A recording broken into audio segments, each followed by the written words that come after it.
Okay, that was the first variation, the doubly linked list. How about the other case? Another case is called circular linked list. In some cases, you need a circular navigation method. So, single linked list really was one way, and this was singly linked list. Doubly linked list was two ways, right? This way and that way, right? And then what you want to do is that you want to have like this, okay? That is called circular linked list. So this is a nice circle here, right? So what you want to do is that you want to navigate through this subway station to this subway station to this subway station to this subway station, and then you come back, right? Like this. So for example, a data structure for a subway line, a data structure for processing in round robin of order, and round robin order means that it's more like card dealing.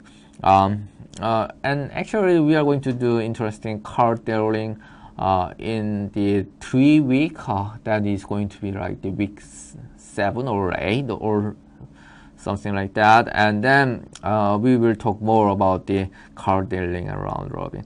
And it's a base data structure for an implementation of a queue. This circular linked list is a very interesting implementation of a queue, and which is going to be covered in the next week. So this queue is going to be come back later next week, and let's see how we can apply the circular linked list idea to this queue implementation. So it's called FIFO operation. So it means the first in, first out operation, right? And we will learn why in this week. So in the next week.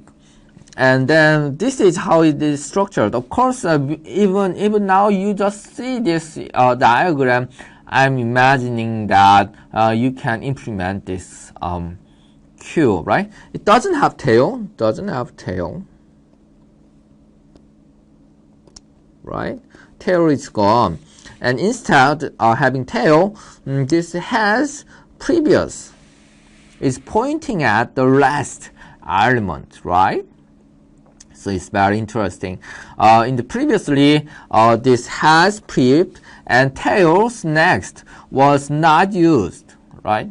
And that was one indication that one is head or tail, right? But in this case, has two references are fully utilized, right? And that means the tail's previous one and has next one is used, right? Two nodes and two references were used, even though there were 4 references. And now we just have head and 2 references fully used, right? And then what we have is this. So A has next is A, A's next is B, B's next is C, and then like that, and then F's next is head, right? It's nice, interesting circle. And then what we have is that it can go the other way around, right? So this is called circular linked list. It's just the same design of the doubly linked list node, but the constructor and the insertion and deletion operations would be little changed, right? Okay.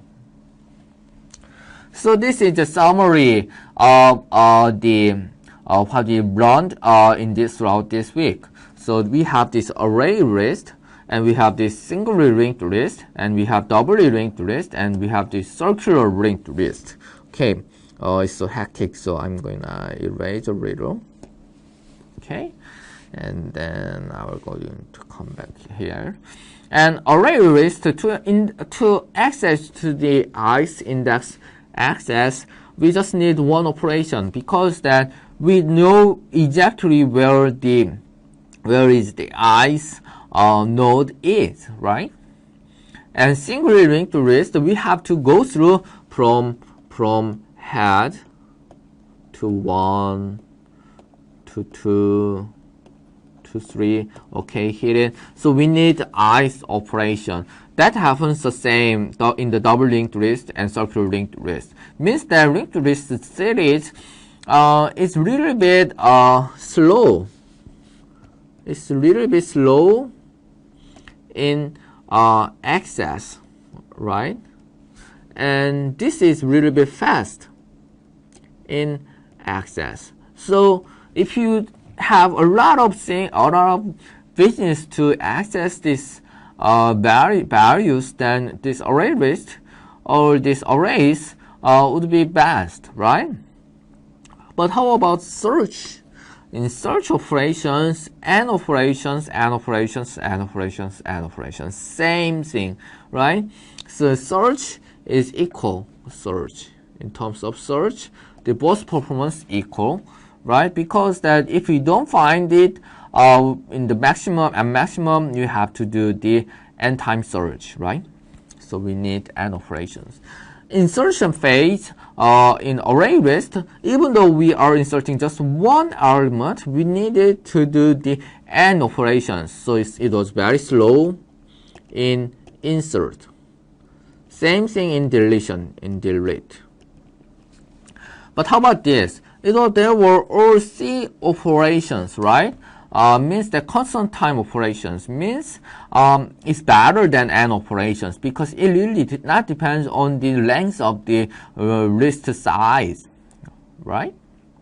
What will happen if the list size is like a million nodes?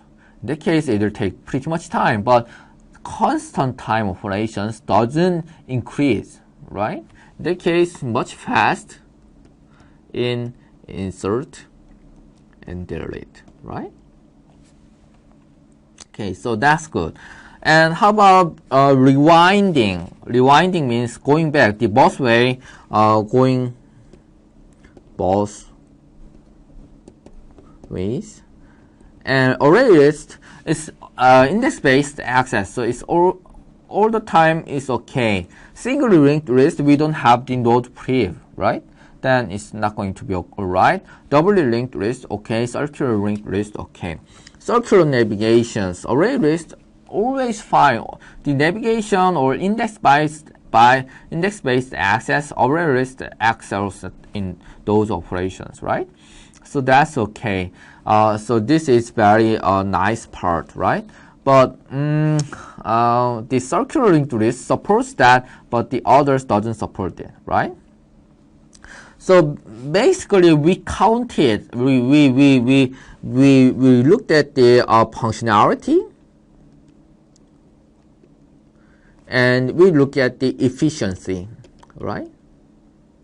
And why are we observing the number of operations? Because that it's more efficient. Because these C operations makes things much more efficient in the insertion and deletion. Of course, this one-time operation is very efficient in access operations, right?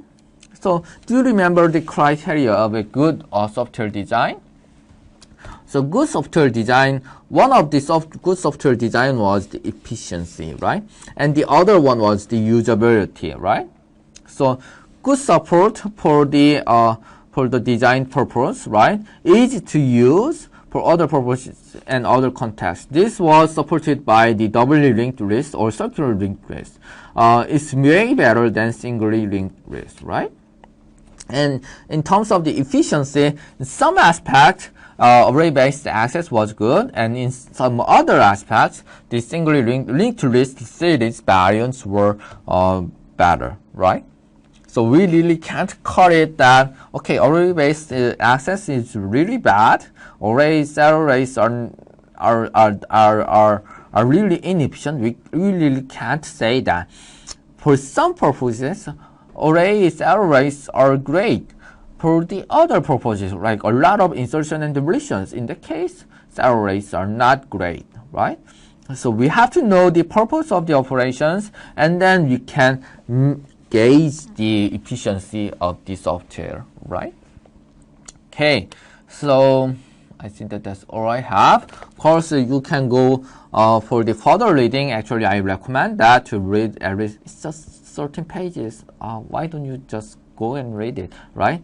So I recommend that. Even I think that actually you can get a Korean translation of this textbook. So that will be a good reading, right? So it's just 13 or 14 pages. Go and read it. Please do it.